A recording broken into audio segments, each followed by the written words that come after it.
Alors j'espère sincèrement que vous avez tous passé de très bonnes fêtes de Noël, mais il est grand temps de continuer notre petite série de vidéos des JDR avec des intervenants toujours au top et des questions à tout va sur notre loisir tant adoré. Alors le jeu de rôle c'est certes des combats, des histoires épiques dans tous les sens et des aventures trépidantes, mais à la base, vraiment à la base de tout ça, il y a bien sûr les personnages, parce que jeu de rôle, on joue un rôle, donc un rôle de personnage, vous l'aurez compris. Qu'il soit PNJ ou PJ, on a tous rencontré pléthore de persos au cours de nos aventures rôlistiques. Et au milieu de toute cette ribambelle de connaissances, j'imagine qu'il y en a quand même bien au moins un qui ressort du lot et qui a su marquer votre mémoire d'un souvenir vivace et que vous n'êtes pas prêt d'oublier. Mais quel est donc ce personnage fictif si marquant? Eh bien c'est la question que nous allons poser à nos invités bien évidemment, mais avant tout ça, le générique, comme d'habitude.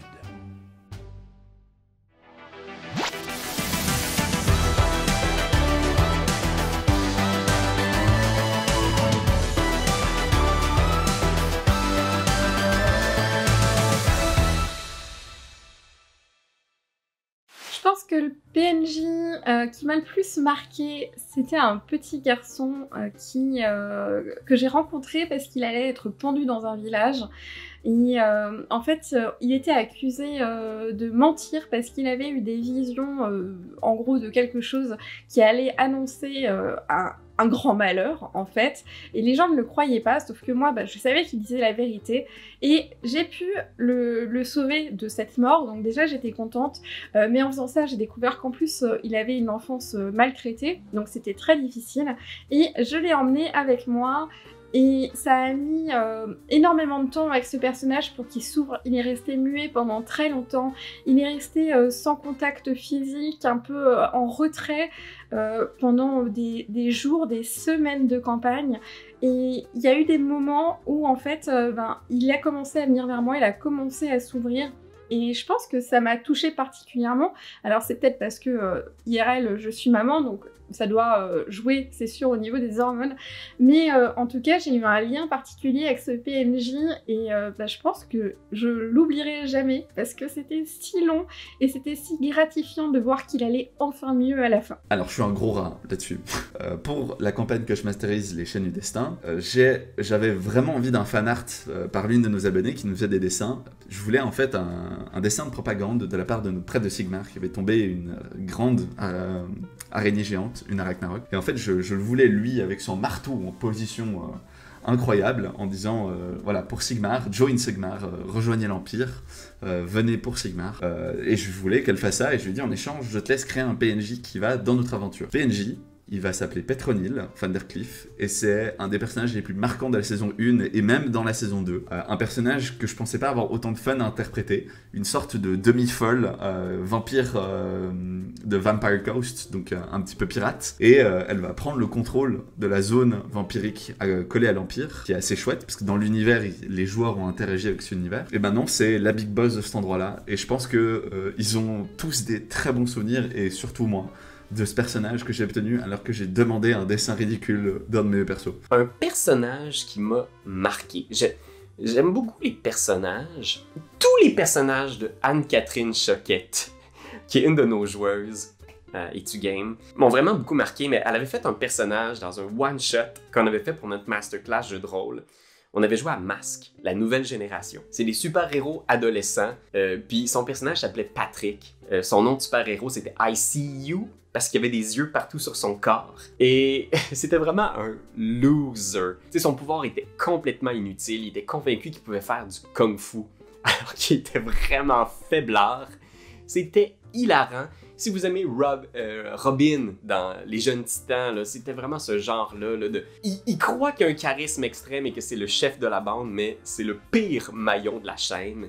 C'était tellement, tellement, tellement drôle. On n'a malheureusement pas pu refaire ce petit one-shot-là, continuer leur aventure, mais hey, Patrick, je le reverrai dans n'importe quelle partie. Il me faisait tellement rire.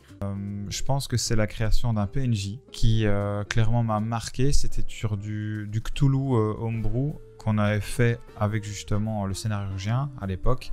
Et c'est le PNJ Merlinda Lodir. Ça a marqué vraiment les esprits, les joueurs.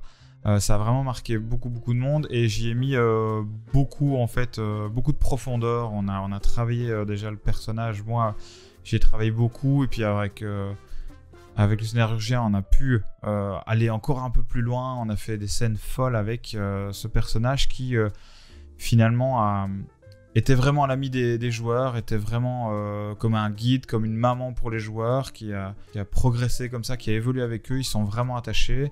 Et finalement, il y a eu un moment donné où elle s'est fait corrompre dans l'univers de Cthulhu. Elle s'est vraiment fait corrompre par les abysses. Et ça a été un drame pour les joueurs. Ça a été assez fou. Et donc, je trouve que la profondeur de ce personnage, moi, ça m'a marqué et me marquera vraiment à vie. Alors, le personnage qui m'a marqué en JDR, il a marqué tout le monde, je pense. C'est Mademoiselle Urtigan. Mademoiselle Urtigan, vous la connaissez. C'est cette petite vieille qui met un petit peu son nez dans les affaires de tout le monde, qui sait un petit peu trop, et qui en même temps joue la vieille un petit peu idiote quand il s'agit d'être innocente, et qui parle comme ça, et puis qui a toujours ses petits trucs à faire. Et en fait, elle est arrivée lors d'une partie, donc c'était dans les chroniques du Necronomicon saison 2, et elle dit plusieurs phrases cultes, notamment le fameux « Est-ce que c'est moi qui suis vieille ou c'est vous qui êtes con ?» qui est trop bien. Et elle fait des remarques totalement déplacées. Enfin, vraiment un personnage excellent qui fait perdre du temps, mais en même temps, plus on avance, plus les joueurs en fait veulent qu'elle soit là. Et c'est vrai que maintenant, à chaque fois qu'il y a une petite vieille, eh bien ça va être Simone Urtigan. Et dans la version française, on l'appelle maintenant Simone Urtingen. Parce qu'elle doit avoir une version française, forcément. Et du coup, ouais, elle a vraiment marqué à la fois les joueurs et moi, mais aussi les spectateurs. Et c'est vrai que on peut pas se passer d'une petite vieille. Mais je crois que j'ai déjà dit ça dans une autre question par rapport aux petits vieux. Je dois avoir un truc avec les petits vieux et là, il y a quelque chose. Je crois que dans mon cas, ce serait plus potentiellement un personnage non-joueur et il s'agirait probablement de Grimblanc. Grimblanc qui est un tricrine, une espèce de petite race insectoïde qui provient du monde de Dark Sun et qui a été intégré quand même récemment aussi dans Donjon Dragon 5e édition. Et Grimblanc est un personnage assez secondaire que j'avais fait apparaître lors d'une campagne et qui, comme plein de personnages de ce genre que tu ne prévois pas vraiment sur le long terme, a été, on va dire, pris sous les ailes des joueurs et ceux-ci l'ont accompagné dans son cheminement alors que je devais incarner un personnage qui était enfant, mais qui était enfant à l'extérieur d'un contexte humanoïde, dans le sens que c'était un fonctionnement d'un clan, fonctionnement même à la limite d'une hive mind, d'une intelligence collective, de tricrine et tout ça dans le contexte de la partie.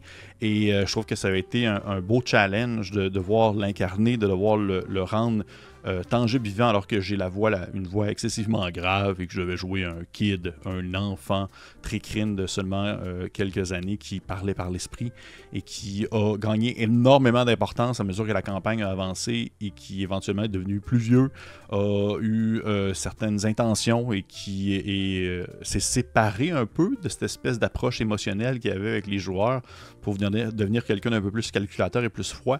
C'est un personnage qui m'avait énormément marqué parce que justement il y avait une très belle évolution de caractère au travers des épisodes, au travers des parties. Donc ouais, je crois que ça serait celui-là, Grimblanc.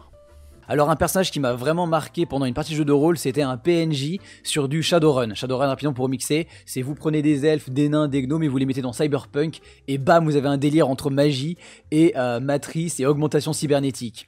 Et justement, l'aventure qu'on a vécue avec mon équipe, c'était purement dans ce délire-là. On était en avance discrète et c'est là où on s'est rendu compte qu'à l'étage, il semblait y avoir une empreinte cybernétique assez monstrueuse. Et quand on s'y est rendu, on est tombé sur un Golgoth gigantesque, les plus grosses améliorations et armes diverses et variées au niveau des bras, du tronc, de la tête, des jambes monstrueuses qui lui faisaient atteindre 3 mètres de haut. Et au moment où on s'est approché, ce dernier s'est levé et nous a posé cette question. Vous avez retrouvé mon doudou?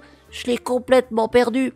Ouais, parce que ce dernier avait été justement infiltré par des virus et vu qu'il était complètement informatisé, et donc il était devenu une toute petite fille purement adorable. Et ça, franchement, c'était un PNJ du feu de Dieu.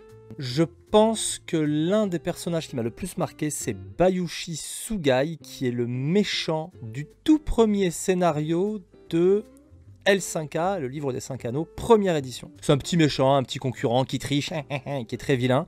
Mais en fait, mon MJ a su en faire un ennemi récurrent que j'ai fini par haïr viscéralement. Et ça, c'était plutôt intéressant. Voilà. Sinon, à 7ème mer aussi, le maître des jeux avait fait de mon frère mon ennemi juré pendant une très longue campagne qui a duré plus de 2 ans avec un gros rythme de jeu. Et finalement, Au moment où je pensais que c'était impossible, mon frère se retrouve prisonnier, il a été trahi par ses hommes, tout ça, et je décide de lui pardonner. Et je m'attendais à un coup fourré, et en fait non, ça l'a bouleversé. Et il a commencé un long chemin de pénitence. Méchant, hyper intéressant.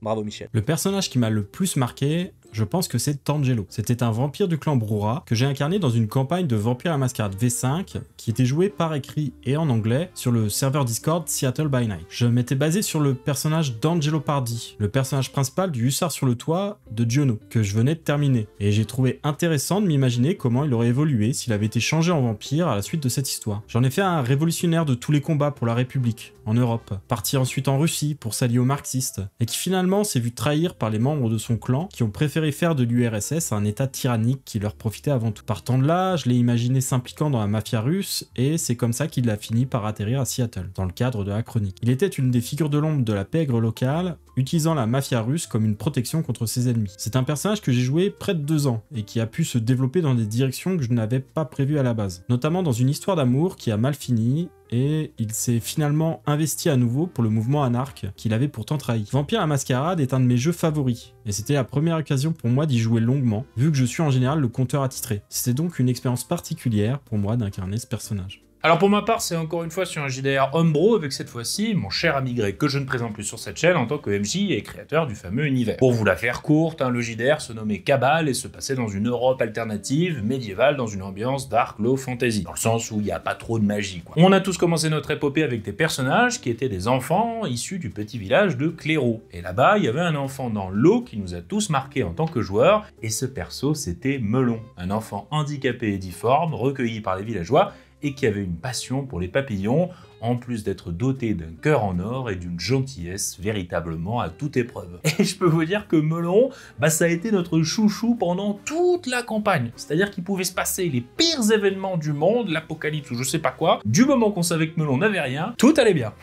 Et si jamais par malheur, il y avait des méchants qui avaient eu la mauvaise idée d'avoir fait du mal à Melon, oh mon dieu, il y avait toute la table qui partait bille en tête dans l'idée de tout brûler, sans plus réfléchir que ça. Et pourtant, c'était vraiment un personnage tout simple, il communiquait juste par quelques bribes de mots qu'il arrivait à baragouiner, et il n'avait pas un background de fou ultra épique ou je ne sais quoi dans l'idée. Mais bon, tout le monde autour de la table adorait le petit Melon, et en plus de ça, il a eu une histoire absolument incroyable et une destinée véritablement hors norme dans la suite de la campagne.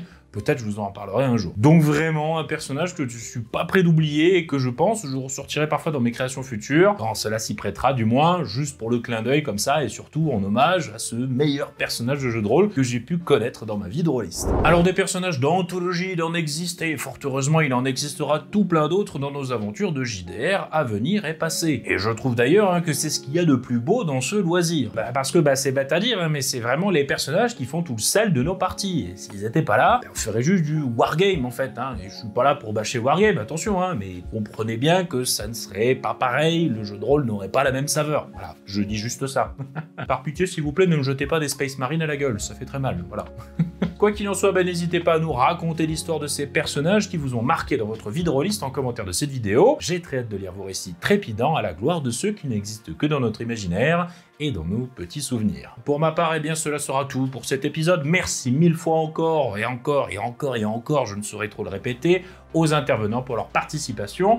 Et je vous dis à dans 15 jours pour l'épisode 5 de cette série. D'ici là, portez-vous bien et vous connaissez la fameuse rengaine. C'était le Scénarurgien. À ciao, bonsoir, les studios.